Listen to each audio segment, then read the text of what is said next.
बस करो, मुझे माफ कर दो। मुझे जान से मत मारना। क्यों अपनी मौत से डर गए? जब किसी को मारते हो तो डर नहीं लगता? देखो, हमें राजा के कहने पर ये सब करना पड़ता है। तो राजा के लिए मर भी सकते हो। नहीं नहीं, मेरा परिवार मेरा इंतजार कर रहा होगा। मुझे जाने दो। तुम जानते हो, मेरा भी परिवार है। मेरी बीवी को तुम्हारे राजा ने अगवा कर लिया है। पता नहीं वो कैसी होगी, उसके साथ उन्होंने क्या किया होगा। तुम अपनी जान चाहते हो तो एक सौदा करो। क्या? मुझे राजनगरी में एक आम आदमी बनाकर ले चलो। मेरी तुमसे कोई दुश्मनी नहीं। मैं अपनी बीवी को बस वापस ले जाना चाहता हूं, वरना अपनी मौत के लिए तैयार रहो। नहीं भाई, मैं तुम्हारी मदद करूंगा। मुझे मारना मत। जल्दी चलो राजनगरी। आओ शमशेर, क्या खबर लाए हो? महाराज, आपके नए वजीर की होड़ छिड़ गई है। सुनने में आया है कि नए वजीर के लिए चुनाव होगा और 2 नाम सेवात धाम और महारणी सिंह भर के आ रहे हैं। हम चाहते हैं कि सेवरधाम हमारा वजीर बने। महारनी को दिल ही दिल में हमसे बैर है, हम जानते हैं। महाराज, आप कहें तो ये चुनाव रद्द करा दें और सेवात धाम को आपका वजीर बना दें। नहीं नहीं शमशेर, हम चाहते हैं महारनी अपनी मुंह की खाए। राजनगरी के नियम तुम जानते हो। इस सभा में हम भी होंगे। महारनी का चेहरा देखने लायक होगा। राजदूरी, हम कब तक यहाँ रहेंगे? वो तो नहीं, मगर मुझे उम्मीद है कुछ तो अच्छा होगा।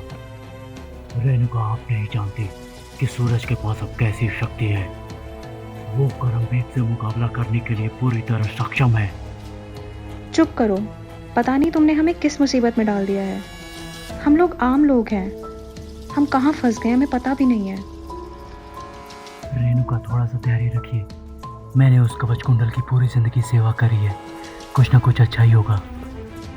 आपका पति सूरज यहाँ जरूर आएगा और हमें यहाँ से निकालेगा। पहुंच गए हम राजनगरी। यहाँ प्रवेश करने के लिए तुम्हें अपनी वेशभूषा बदलनी होगी। मैं कुछ कपड़ों का इंतजाम करता हूँ। यहाँ क्या हो रहा है? उससे पहले ये जान लो, तुम्हारा नाम यहाँ श्याम है, सूरज नहीं। अब ये बताओ, यहाँ पर क्या हो रहा है? मुझे लगता है राजा के लिए नए वजीर का चुनाव होने वाला है। राजनगरी का यह नियम है, वजीर का चुनाव सभा द्वारा किया जाता है।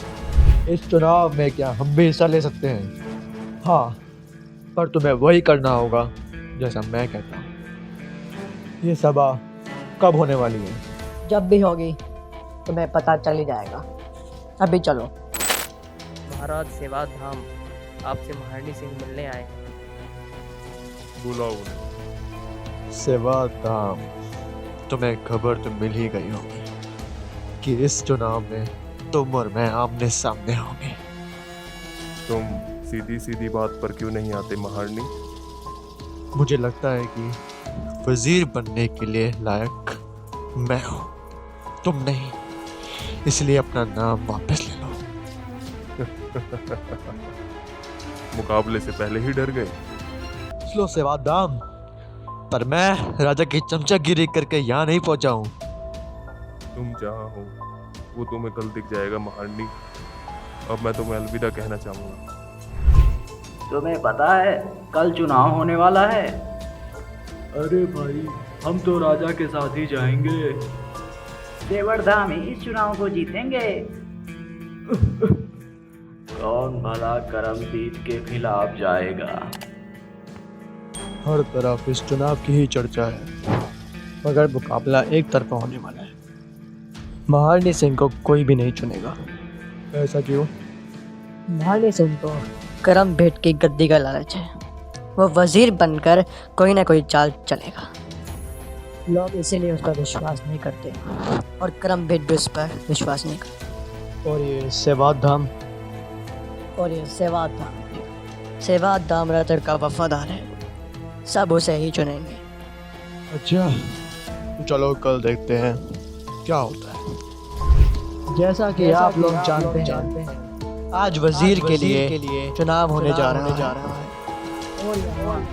इस चुनाव को अपनी आंखों के सामने देखने के लिए पधार रहे हैं राजनगरी के राजा करमभेट।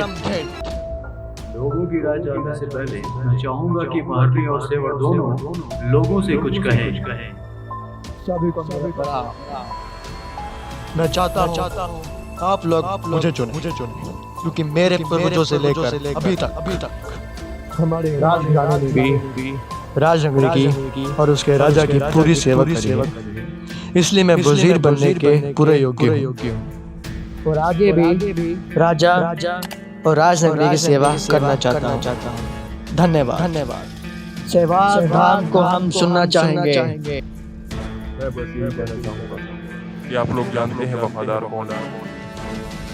आप कोई भी ऐसा निर्णय ना लें जो राजनगरी को तबाह कर। तो चलिए अब जिसका नाम ही मैं लूंगा, आप सब अपना हाथ खड़ा करके अपना मत देंगे। सेवा धाम, और ये सारे के सारे लोग के हाथ खड़े। अरे हाथ खड़ा करो सूरज। तो चलिए महारानी के लिए दीजिए अपना मत। महारानी, तुम्हें तुम्हारा जवाब मिल गया। एक भी व्यक्ति सभा में नहीं चाहता कि महारानी वजीर बने। ओहो, एक भी हाथ नहीं। महारानी के लिए एक भी हाथ नहीं। तो चलो सुबह को यहीं पर ही खत्म करते हैं। रुकिए, मैं अपना पक्ष बदलता हूँ। मेरा मत महारानी सिंह के लिए